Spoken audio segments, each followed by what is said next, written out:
ಕನ್ನಡಿಗರ ಉದ್ಯೋಗ ಮೀಸಲು ವಿರೋಧಿಸುವ ಸಂಪುಟ ಸಚಿವರನ್ನ ಕೂಡಲೇ ಸಂಪುಟದಿಂದ ಕೈಬಿಡಬೇಕು. ಕನ್ನಡ ನಾಡಿನ ವಿರೋಧಿತನದ ಅವಕಾಶವನ್ನು ತಡೆಹಿಡಿಯಬೇಕು ಎಂದು ಕನ್ನಡ ರಕ್ಷಣಾ ಮತ್ತು ಸಾಂಸ್ಕೃತಿಕ ವೇದಿಕೆ ಪದಾಧಿಕಾರಿಗಳು ಮನವಿ ಸಲ್ಲಿಸಿ ಆಕ್ರೋಶ ಹೊರಹಾಕಿದರು. ಅವರು ನಗರದ ತಾಲೂಕು ಕಚೇರಿಯಲ್ಲಿ ಶಿರಸ್ತೇದಾರರಿಗೆ ಮನವಿ ಸಲ್ಲಿಸಿ ಮಾತನಾಡಿದ ಸಾಹಿತಿ, ಹೋರಾಟಗಾರ, ಪತ್ರಕರ್ತ, ನಾಡಿನ ಜನರು ಕಟ್ಟುವ ತೆರಿಗೆ ಹಣದಲ್ಲಿ ಸೌಲಭ್ಯಗಳನ್ನು ಬಳಸಿಕೊಂಡು ಸ್ಥಾಪಿಸಿರುವ ಖಾಸಗಿ ಕಂಪನಿಗಳಲ್ಲಿ ಕನ್ನಡಿಗರಿಗೆ ಉದ್ಯೋಗ ನೀಡುವುದು ಕಡ್ಡಾಯವಾಗಬೇಕು. ಸಾಮಾಜಿಕ ನ್ಯಾಯ ಆಡಳಿತದಲ್ಲಿ ಹೆಸರು ಪಡೆದಿರುವ ಮುಖ್ಯಮಂತ್ರಿ ಸಿದ್ದರಾಮಯ್ಯನವರು ಆಡಳಿತ ಮತ್ತು ವಿರೋಧ ಪಕ್ಷದ ಸದಸ್ಯರ ವಿಶ್ವಾಸ ಪಡೆದು ಕನ್ನಡಿಗರ ಉದ್ಯೋಗ ಮೀಸಲು ಮಸೂದೆ ಜಾರಿಗೆ ಮಾಡಬೇಕು ಎಂದು ಒತ್ತಾಯಿಸಿದರು.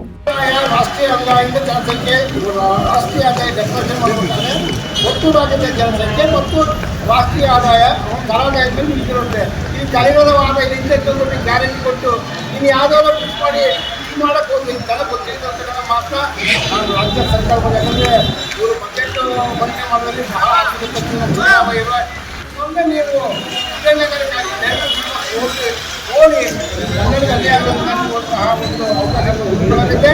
ಆದ್ದರಿಂದ ದಯವಿಟ್ಟು ಕನ್ನಡಕ್ಕೆ ಆದ್ಯತೆ ಹೋಗು ಕನ್ನಡಿಗ ತಮ್ಮ ಕಟ್ಕೊಂಡು ಮಾಡ್ಕೊಂಡು ಅಂತ ಹೇಳ್ತಾ ಮಾತಾಡೋ ಅವಕಾಶ ಗೆಳೆಯ ಇವರಿಗೆ ಮುಖ್ಯ ಸೈನಿಕರಿಗೆ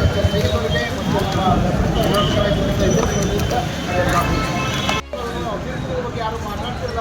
ಈ ರೀತಿ ನೀವು ಆಡೋದ್ರೆ ಕನ್ನಡ ವಂಚನೆ ಮಾಡಿದರೆ ಬಹಳ ಒಂದು ನೀರು ಅದಕ್ಕೆ. ಯಾಕಂದರೆ ಎಲ್ಲ ರಾಜ್ಯಗಳಿಗಿಂತ ಅತ್ಯಂತ ತಾಳ್ಮೆ ಸೈನಿಕರು ಹೊಂದಿರ್ತಕ್ಕಂಥ ಕನ್ನಡಿಗರು. ಇದು ನಮ್ಮ ಮುಖ್ಯಮಂತ್ರಿಗಳಿಗೆ ಮತ್ತು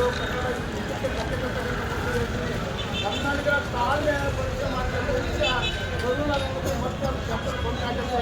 ಭವಿಷ್ಯ ಇದರಿಂದ ಇದಕ್ಕೆ ಜಾಸ್ತಿ ಆಗಿದೆ. ವಿಚಾರವಂತರು ಇತರ ಸಂಘಟನೆಗಳು ಅವು ರೀತಿಯ ಭಾಗವಹಿಸುವುದಕ್ಕೆ ರಚಿಸ್ತವೆ. ಯಾಕಂದರೆ ಇನ್ನು ಪತ್ರಕರ್ತ ಮೈತ್ರಿ ದ್ಯಾಮಯ್ಯ ಮಾತನಾಡಿ, ರಾಜ್ಯದಲ್ಲಿ ಸ್ಥಾಪನೆ ಮಾಡುವ ಕಂಪನಿಗಳನ್ನು ನಿಯಂತ್ರಣ ಮಾಡಬೇಕು. ರಾಷ್ಟ್ರೀಯ ಪಕ್ಷಗಳ ಆಡಳಿತದಿಂದ ದೂರ ಮಾಡಬೇಕು. ಖಾಸಗಿ ಕಂಪನಿಗಳಿಗೆ ಸ್ಥಳೀಯ ಕಾನೂನುಗಳ ಪ್ರಾದೇಶಿಕತೆ ರಕ್ಷಣೆ ಸಿಗುತ್ತಿಲ್ಲ ಎನ್ನುವುದನ್ನು ಚಳ್ಳಕೆರೆ ತಾಲೂಕಿನಲ್ಲಿ ಸ್ಥಾಪಿತವಾಗಿರುವ DRDO ಸಂಸ್ಥೆಯಲ್ಲಿ ಸ್ಥಳೀಯರಿಗೆ ಉದ್ಯೋಗ ಸಿಗಬೇಕು. ಸರ್ಕಾರಿ ಸಂಸ್ಥೆಗಳನ್ನು ಖಾಸಗೀಕರಣ ಮಾಡುವುದು ನಿಲ್ಲಬೇಕು ಎಂದು ಆಕ್ರೋಶ ವ್ಯಕ್ತಪಡಿಸಿದರು. ಹೋರಾಟಗಾರರು ಮತ್ತು ಕನ್ನಡಾಭಿಮಾನಿಗಳ ಸಹಯೋಗದಲ್ಲಿ ಈ ರಾಜ್ಯದ ಮಾನ್ಯ ಮುಖ್ಯಮಂತ್ರಿಗಳಿಗೆ ಒಂದು ಮನವಿ ಪತ್ರವನ್ನು ನಡೆಸುವಂತಹ ತುರ್ತು ಪರಿಸ್ಥಿತಿ ನಮ್ಮ ಕನ್ನಡಿಗರಿಗೆ ಬಂದಿರತಕ್ಕಂಥ ಒತ್ತಾಯ ಅಂತ ನಾನು ಭಾವಿಸ್ತೇನೆ. ಏನಿವತ್ತು ಆಡಳಿತ ಸರ್ಕಾರಗಳು ಖಾಸಗಿತನವನ್ನು ಬಲವರ್ಧನೆ ಮಾಡುವಂತಹ ನಿಟ್ಟಿನಲ್ಲಿ ತನ್ನ ಆಡಳಿತವನ್ನು ಬಳಸಿಕೊಳ್ತಾ ಇದ್ದಾರೆ. ಅಂತಹ ಖಾಸಗಿತನ ರಾಜ್ಯ ಮತ್ತು ಕೇಂದ್ರ ಸರ್ಕಾರಗಳಿಗೆ ದೊಡ್ಡ ಕುತ್ತನ್ನು ತರುತ್ತದೆ ಅನ್ನೋದನ್ನು ಅವರು ಮನಗಾಣಬೇಕಾಗಿದೆ. ಈ ಆಡಳಿತ ಸರ್ಕಾರಕ್ಕೆ ಮತ್ತು ಜನಪ್ರತಿನಿಧಿಗಳಿಗೆ ಒಂದು ಮಾತನ್ನು ಹೇಳಬೇಕಾಗಿದ್ದೀವಿ. ನಾವು ಈ ರಾಜ್ಯದಲ್ಲಿ ಒಂದು ಖಾಸಗಿ ಕಂಪನಿಯನ್ನು ಸ್ಥಾಪನೆ ಮಾಡೋಕ್ಕೆ ಬರ್ತಕ್ಕಂಥ ಯಾವುದೇ ಒಬ್ಬ ಹೊರ ರಾಜ್ಯದ ಕಂಪನಿಯ ಉದ್ದಿಮೆದಾರರು ಅಲ್ಲಿನ ಭೂಮಿಯನ್ನು, ಅಲ್ಲಿನ ನೀರನ್ನು, ಅಲ್ಲಿನ ಇತರ ಸೌಲಭ್ಯಗಳನ್ನೇನು ತರಲ್ಲ. ಈ ಕನ್ನಡ ನಾಡಿನ ನೆಲವನ್ನು ಬಳಸಿಕೊಂಡು ಅವರು ಖಾಸಗಿತನದ ಕಂಪನಿಗಳನ್ನು ಪ್ರಾರಂಭ ಮಾಡ್ತಾರೆ. ಅಂತಹ ಖಾಸಗಿತನದ ಕಂಪನಿಗಳನ್ನು ಪ್ರಾರಂಭ ಮಾಡ್ತಕ್ಕಂಥ ಉದ್ದಿಮೆದಾರರು ಇಲ್ಲಿನ ಕನ್ನಡಿಗರಿಗೆ ನಾವು ಉದ್ಯೋಗ ಕೊಡಲ್ಲ ಅನ್ನುವಂಥದ್ದು ಎಷ್ಟು ನ್ಯಾಯ? ಅವ್ರಿಗೆ ನಾವು ಭಾಷೆನ ತಿಳಿಸ್ಕೊಳ್ಳೋಕ್ಕಾಗಲ್ಲ, ಅವ್ರಿಗೆ ನಾವು ತರಬೇತಿಯನ್ನು ಕೊಡಲಿಕ್ಕಾಗಲ್ಲ, ನಮ್ಮ ಒಂದು ನಿರೀಕ್ಷಿತ ಮಟ್ಟದ ಉತ್ಪನ್ನ ನಾವು ತಯಾರು ಮಾಡಲಿಕ್ಕಾಗಲ್ಲ ಅನ್ನುವಂತಹ ಮಾತನ್ನು ಹೇಳ್ತಾರೆ ಅನ್ನೋದಾದರೆ, ಹಾಗಾದರೆ ಈ ಕನ್ನಡಿಗರು ಯಾವ ಕೆಲಸಕ್ಕೂ ಕೂಡ ಬಾರದೇ ಇರೋರು ಅನ್ನೋ ಭಾವನೆ ಅವ್ರಿಗೆ ಬಂದಿದೆ. ಸಲ್ಲಿಸಿದರೆ ಇದರಲ್ಲಿ ಎರಡೇ ಮಾತು ಹೇಳಬೇಕಾಗುತ್ತೆ.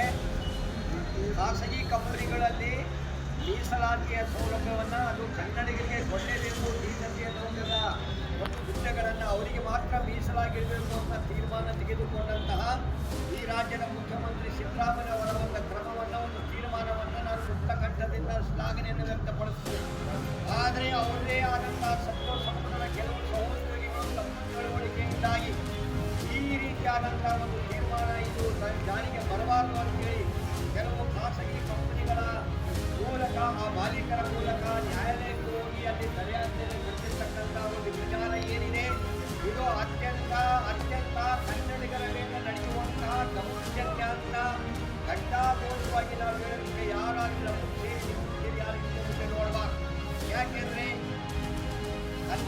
ಪರವಾಗಿ ಏನು ಉದ್ಯೋಗ ಕೊಡ್ತೀರ ಅಂತ ಹೋದ್ರೆ ಕನ್ನಡಿಗರೇ ಕೊಡಕ್ಕಿಲ್ಲ ನೀವು ಅಂತೇಳಿ ಅಡ್ಡ ಹೋಗ್ತಾರೆ ಅಂತಂದ್ರೆ ದಯಮಾಡಿ ನಾನು ಈ ಸಂಪುಟದಲ್ಲಿ ಇರ್ತಕ್ಕಂಥ ಯಾವ ಈ ತೀರ್ಮಾನವನ್ನು ವಿರೋಧ ಮಾಡ್ತಾ ಇದ್ದಾರೆ, ಯಾವ ವ್ಯಕ್ತಿಗಳು ಯಾವ ಶಕ್ತಿಗಳು ಇದನ್ನು ವಿರೋಧ ಮಾಡ್ತಾ ಇದ್ದಾರೆ, ಸ್ಥಳೀಯ ರಾಜ್ಯದ ಜನಗಳಿಗೆ ಯಾವ ರೀತಿಯಾಗಿ ಉದ್ಯೋಗವನ್ನು ಕೊಡಬೇಕು ಅನ್ನುವಂಥ ಪಾಠವನ್ನ, ಸ್ಥಳೀಯ ರಾಜ್ಯದ ಭಾಷೆಗೆ ಯಾವ ಗೌರವವನ್ನು ಕೊಡಬೇಕು ಅನ್ನುವಂಥ ಪಾಠವನ್ನ ದಯಮಾಡಿ ತಮಿಳುನಾಡಿಗೆ ಹೋಗಿ ಅಲ್ಲಿಂದ ಕಲ್ತ್ಕೊಂಡು ಬರಬೇಕು ಅಂತಕ್ಕಂಥ ಮಾತನ್ನ ನಾನು ಸಾರ್ವಜನಿಕರ ಪರವಾಗಿ ಸಂಘ ಸಂಸ್ಥೆಗಳ ಪರವಾಗಿ ಎಲ್ಲ